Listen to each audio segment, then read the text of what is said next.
ओम शांति। 15 जून 2021 की मुरली है। बाबा ने कहा, मीठे बच्चे, अतीन्द्रिय सुख का अनुभव करने के लिए सदा इसी स्मृति में रहो कि हम किसके बच्चे हैं। अगर बाप को भूले तो सुख गुम हो जाएगा। प्रश्न है, बाप के मिलने की स्थायी खुशी किन बच्चों को रहती है? उत्तर, जिन बच्चों ने एक से अपने सर्व संबंध जोड़े हैं, जो एक बाप की याद में रहने की ही मेहनत करते हैं, किसी देहधारी को याद नहीं करते, उन्हें ही स्थायी खुशी रहती है। अगर देहधारी की याद है तो बहुत रोना पड़ेगा। विश्व का मालिक बनने वाले कभी रोते नहीं। गीत है, बचपन के दिन भुला न देना। ओम शांति। ओम शांति। बाप कहते हैं, मीठे बच्चों, हम बेहद के बाप के बच्चे हैं, ये भूलो मत। ये भूले तो अपने को रुला देंगे। छी छी, दुनिया में बुद्धि चली जाएगी। बाप की याद रहने से अतीन्द्रिय सुख भासता है। वह सुख बाप को भूल जाने से गुम हो जाएगा। हर दम याद रहना चाहिए कि हम बाबा के बच्चे हैं, नहीं तो अपने को रुला देंगे। सब भगवान के बच्चे हैं। सब कहते हैं, हे बाबा, हे परम पिता परमात्मा, रक्षा करो। परंतु बाप से रक्षा कब होती है ये किसी को भी पता नहीं है। साधु संत आदि कोई भी नहीं जानते कि बाप से हमको मुक्ति, जीवन मुक्ति कब मिलनी है, क्योंकि भगवान को ही कण कण में कह दिया है।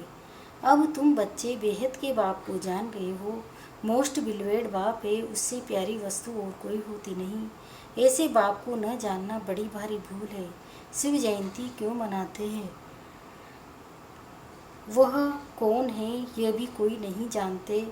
बाप कहते हैं, तुम कितने बेसमझ बन गए हो। माया रावण ने तुमको क्या बना दिया है।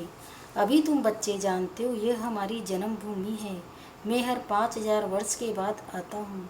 वो फिर कह देते 40,000 वर्ष बाद जब ये कलयुग पूरा होगा तब आएंगे। चित्र भी दिखाया जाता है त्रिमूर्ति का। त्रिमूर्ति मार्ग नाम भी रखा है, परंतु 3 मूर्ति ब्रह्मा विष्णु शंकर को कोई नहीं जानते। ब्रह्मा क्या करके गया, विष्णु और शंकर क्या करते हैं, कहाँ रहते हैं, कुछ भी नहीं जानते।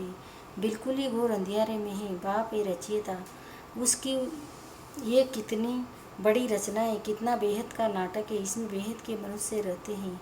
आज से 5000 वर्ष पहले जब सतयुग था, भारत में जब इन लक्ष्मी नारायण का राज्य था तो और कोई राज्य नहीं था। भगवती श्री लक्ष्मी, श्री भगवान श्री नारायण को कहा जाता है। राम सीता को भी भगवान राम, भगवती सीता कहते हैं। अब ये भगवान नारायण, भगवती लक्ष्मी कहाँ से आए? राज्य करके गए हैं, परंतु उसकी जीवन कहानी तो एक भी नहीं जानते। सिर्फ गाते रहते हैं, भगवान दुख हरता सुख करता, परंतु ये किसी की बुद्धि में नहीं आता। वो दुख हरता सुख करता कैसे हैं? कौन सा सुख सबको दिया और कब का सबका दुख हरा, कुछ भी नहीं जानते। तुम बच्चे अभी यहाँ राजयोग सीख रहे हो। लक्ष्मी, भगवती, भगवान नारायण बनने के लिए जानते हैं। भगवती सीता, भगवान राम भी बनने का है। 8 जन्म सतयुग में पूरे करके फिर राम सीता के राज्य में आने वाले हैं। 21 जन्म के लिए बेहद की राजाई तुम यहाँ स्थापन कर रहे हो। तुम भगवती भगवान स्वर्ग के मालिक बन रहे हो। स्वर्ग कोई आसमान में नहीं है, यह भी किसी को पता नहीं है। बिल्कुल ही तुच्छ बुद्धि है। कहते फलाना स्वर्ग पधारा, परंतु समझते कुछ भी नहीं है। अच्छा, क्या क्रिश्चियन बौद्ध सब हेवन में जाएंगे? वह बाद में आकर अपना धर्म स्थापन करते हैं, तो फिर वह स्वर्ग में कैसे आ सकते हैं? स्वर्ग किसको कहा जाता है ये भी उनको पता नहीं है। सन्यासी लोग कहते हैं ज्योति ज्योत समाया, कोई फिर कहते निर्वाण धाम गया। निर्वाण भी लोक है ना, वो तो निवास स्थान है। ज्योति ज्योत में लीन होने की बात ही नहीं। ज्योति में मिल जाए तो फिर तो आत्मा ही खत्म हो जाए, खेल ही खत्म हो जाता है। इस ड्रामा से कोई भी आत्मा छूट नहीं सकती, कोई भी मोक्ष को पा नहीं सकते। गीत का अर्थ भी कोई समझते नहीं है। न जीवन मुक्ति का अर्थ समझते हैं, न आत्मा परमात्मा का अर्थ समझते हैं।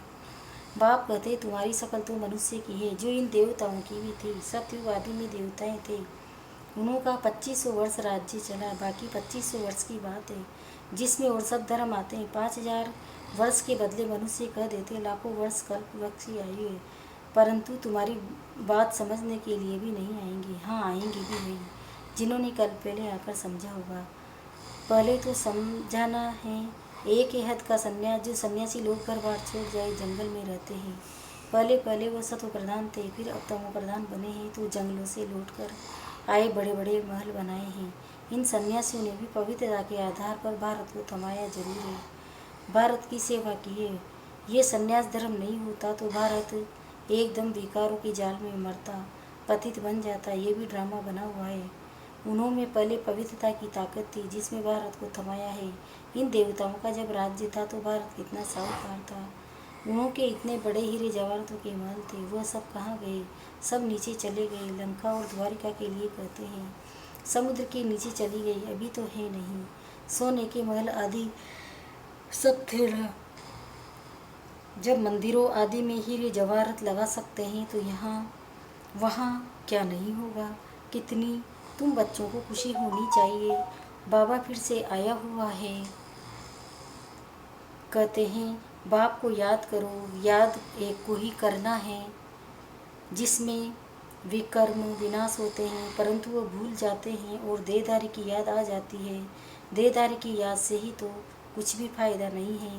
बाप कहते हैं मामिकम याद करो, किसी भी देहधारी को याद नहीं करो। अम्मा मरे तो हलवा खाना एक बाप की याद से ही कमाई है। हम शिव बाबा के बच्चे, उनसे वर्षा लेना है।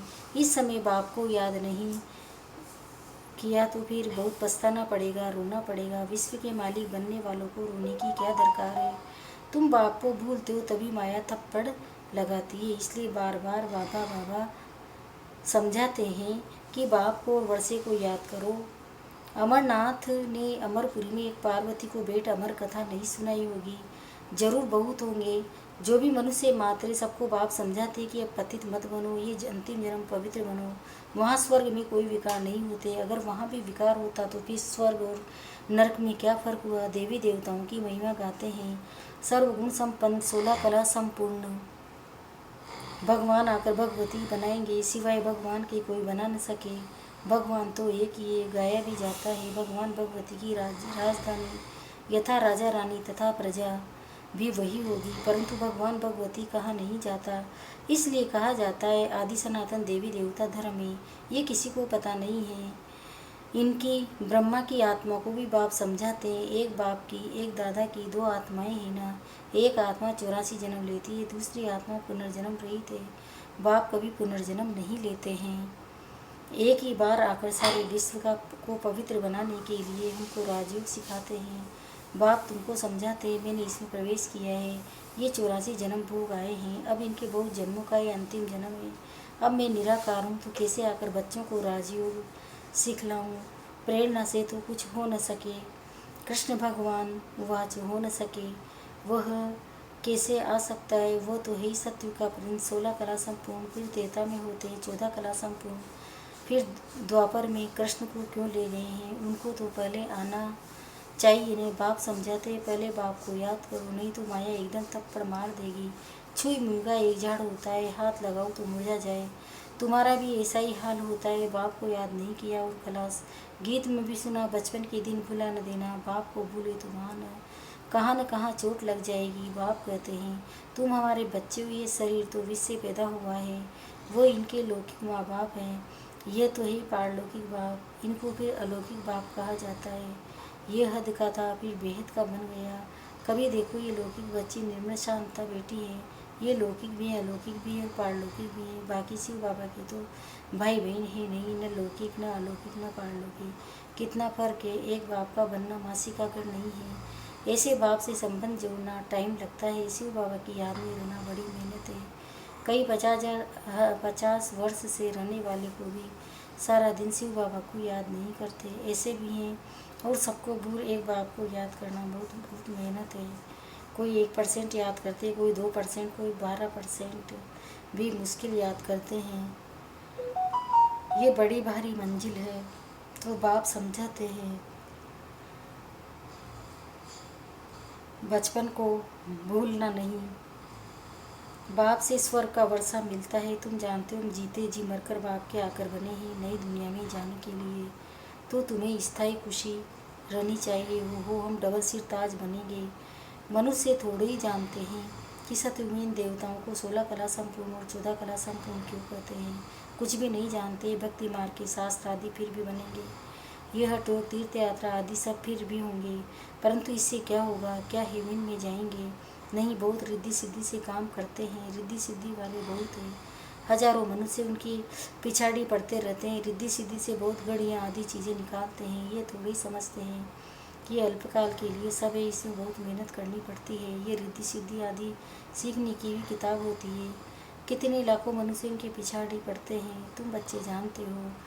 हमको बाबा से स्वर का वर्षा मिलता है, इन आँखों से जो कुछ देखते हो वह नहीं रहेगा। बाप समझाते हैं, तुम अशरीरी आए थे, फिर शरीर 7 पाठ बजाया। अगर 84 लाख का हिसाब किताब बताए तो 12 मास लग जाए, हो ही नहीं सकता। 84 जन्मों का हिसाब किताब बताना तो बिल्कुल सहज है। तुम 84 का चक्र लगाते रहते हो। सूर्यवंशी है तो चंद्रवंशी नहीं। सूर्यवंशी घर आना पूरा हुआ, फिर चंद्रवंशी बने। अभी तुम जानते हो हम ब्राह्मण वंशी, फिर देवता वंशी बनना है। इसलिए हम पढ़ाई पढ़ रहे हैं, फिर सीढ़ी नीचे उतरते उतरते वैश्य से शूद्रवंशी बनेंगे। अभी अपने 84 जन्मों की स्मृति आई है, ये चक्र भी याद करना पड़े। बाप को याद करने से एवर हेल्दी एवर वेल्दी बनेंगे, पाप कट जाएंगे। चक्र को जानने से चक्रवर्ती राजा बनेंगे। तुम जानते हो ये पुरानी दुनिया कब्रिस्तान बननी है, कुछ भी नहीं रहेगा, खत्म हो जाएगा।